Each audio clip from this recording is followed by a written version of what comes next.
Bismillahirrahmanirrahim. Innal hamdalillah nahmaduhu wa nasta'inuhu wa nastaghfiruhu wa na'udzu billahi min syururi anfusina wa min sayyiati a'malina may yahdihillahu fala mudhillalah wa may yudlil fala hadiyalah. Asyhadu an la ilaha illallah wahdahu la syarikalah wa asyhadu anna Muhammadan abduhu wa rasuluh. Sobat Quran yang sama-sama mengharapkan rahmat dari Allah, materi kita kali ini adalah materi tentang akhlak. Ada 3 poin yang akan saya sampaikan. 1, pengertian akhlak. Apa itu akhlak? Yang kedua, dalil-dalil yang menguatkan tentang akhlak. Yang ketiga, apa itu akhlak mahmudah dan apa itu akhlak mazmumah. Sobat Quran yang sama-sama mengharapkan rahmat dari Allah, kita mulai bahasan pertama yaitu pengertian akhlak secara sederhana. Kata akhlak dalam bentuk jamak yang berarti adalah khulukun, yang artinya tata krama, budi pekerti, dan sopan santun. Adapun dalam kata tunggalnya yaitu khuluk dalam bahasa Arab yang artinya tabiat atau tingkah laku seseorang. Sedangkan menurut istilah, akhlak adalah sifat seorang muslim yang darinya timbul dorongan untuk melakukan tindakan ataupun perbuatan tanpa adanya pemikiran ataupun paksaan dari manapun. Seperti dalam firman Allah, surat Al-Ahzab ayat 21 yang berbunyi, Laqad kana lakum fi rasulillahi uswatun hasanatun liman kana yarjullaha wal yawmal akhir wa zakarallaha katsira. Yang artinya, sesungguhnya telah ada pada diri Rasulullah suri tauladan yang baik, yaitu orang-orang yang selalu mengharapkan rahmat Allah dan kedatangan hari kiamat dan banyak menyebut nama Allah. Ada lagi dalam surat Al-Qalam ayat 4. Wa innaka la'ala khuluqin azim. Sesungguhnya engkau Muhammad berada di atas budi pekerti yang mulia atau agung. Dari 2 ayat di atas menyimpulkan bahwa Nabi Muhammad adalah contoh suri tauladan yang terbaik dalam akhlak, terutama untuk umat muslim. Menurut Imam Al-Ghazali dalam kitabnya Ihya Ulumuddin menyatakan, akhlak adalah suatu yang mengakar dalam jiwa, yang darinya lahir berbagai perbuatan dengan mudah dan gampang tanpa adanya pemikiran ataupun pertimbangan terlebih dahulu. Menurut Ahmad Amin dalam kitabnya Al-Halaqah mengatakan bahwa akhlak merupakan perbuatan manusia yang mendorong atas kehendak atau kebiasaan. Jika kehendaknya baik, maka baik pula perbuatannya. Jika kehendaknya buruk, buruk pula perbuatannya. Dengan kata lain, akhlak merupakan pemikiran yang timbul dari hasil perpaduan hati nurani, pikiran, perasaan, dan bawaan. Kebiasaan yang menyatu serta membentuk suatu kesatuan yang disebut akhlak. Dari kelakuan itulah lahir perasaan moral yang terdapat di dalam diri manusia yang disebut moral. Sehingga ia dapat membedakan mana perbuatan baik, mana perbuatan yang buruk, dan mana yang bermanfaat dan mana yang mudarat. Sobat Quran yang sama-sama mengharapkan rahmat dari Allah. Tadi kita sudah membahas tentang apa itu pengertian akhlak secara sederhana. Kita lanjut dengan poin kedua ya, mengenai dalil-dalil yang berkenaan tentang akhlak.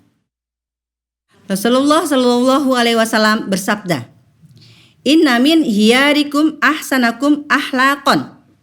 Sesungguhnya orang yang terbaik dari kalian adalah orang yang paling baik akhlaknya. Hadis riwayat Bukhari Muslim.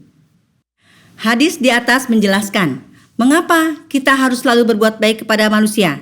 Karena seseorang yang mempunyai akhlak yang baik akan dipandang baik oleh orang-orang di sekelilingnya. Selain itu, Islam mengajarkan kita mempunyai akhlak. Akhlak Islam itu adalah malu. Karena malu itu sendiri adalah menahan diri untuk tidak melakukan hal-hal yang negatif.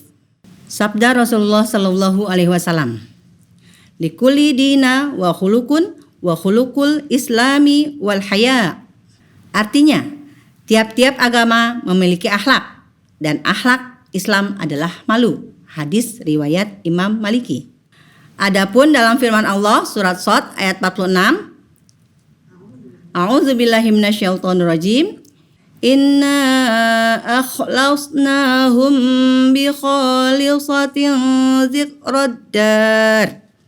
Artinya, sesungguhnya kami telah mensucikan mereka dengan menganugerahkan kepada mereka akhlak yang tinggi, yaitu selalu mengingat manusia kepada negeri akhir.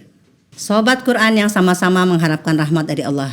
Kiranya cukup dalil-dalil yang saya sampaikan. Mari kita masuk ke poin ketiga, yaitu tentang akhlak mahmudah dan akhlak mazmumah. Akhlak mahmudah disebut juga akhlakul karimah, akhlak yang mulia ataupun akhlak yang agung. Akhlakul karimah ini berarti tingkah laku seseorang manusia yang terpuji, yang merupakan tanda kesempurnaan iman seseorang. Akhlak mahmudah yang tujukan kepada Allah yaitu selalu mematuhi perintahnya dan menjauhi segala larangannya. Akhlak mahmudah dalam kehidupan sehari-hari disebut juga etika atau perilaku. Telah dicontohkan pada diri Rasulullah SAW, baik dari segi perbuatan, tindakan, ucapan sebagai contoh bagi umat manusia. Akhlak mahmudah itu sendiri juga merupakan akhlak yang sangat terpuji, yang penting dalam kehidupan sehari-hari karena dapat mendorong melakukan perbuatan-perbuatan yang baik. Akhlak mahmudah mengajarkan bagaimana kita bersikap kepada adik, kepada kakak, kepada ibu, kepada bapak, kepada teman-teman sekalipun, walaupun mereka berbeda agama dan suku. Karena Allah sangat menyukai orang-orang yang berakhlak mulia. Dan orang-orang yang berakhlak mulia ini pasti banyak disenangi banyak orang. Dan dia pasti banyak temannya dimanapun dia berada. Sahabat Quran yang sama-sama mengharapkan rahmat Allah, marilah kita bahas tentang akhlak mazmumah. Apa itu akhlak mazmumah? Akhlak mazmumah adalah kebalikan dari akhlak mahmudah. Akhlak mazmumah ini adalah akhlak yang tercela, akhlak yang tidak boleh dimiliki oleh manusia, terutama umat Islam. Karena akhlak mazmumah dapat merusak iman seseorang. Jika seseorang mempunyai akhlak mazmumah, niscaya dia akan banyak musuhnya dan tidak disenangi banyak orang, dan Allah pun pasti akan marah kepadanya. Demikian materi yang saya sampaikan, mudah-mudahan Sobat Quran dapat memahaminya dan dapat mengambil manfaat dari materi yang saya sampaikan. Tunggu episode selanjutnya. Jangan lupa like, komen, share, subscribe, dan jangan lupa nyalakan tombol loncengnya. Saya tunggu. Wabillahi taufik wal hidayah. Wassalamualaikum warahmatullahi wabarakatuh.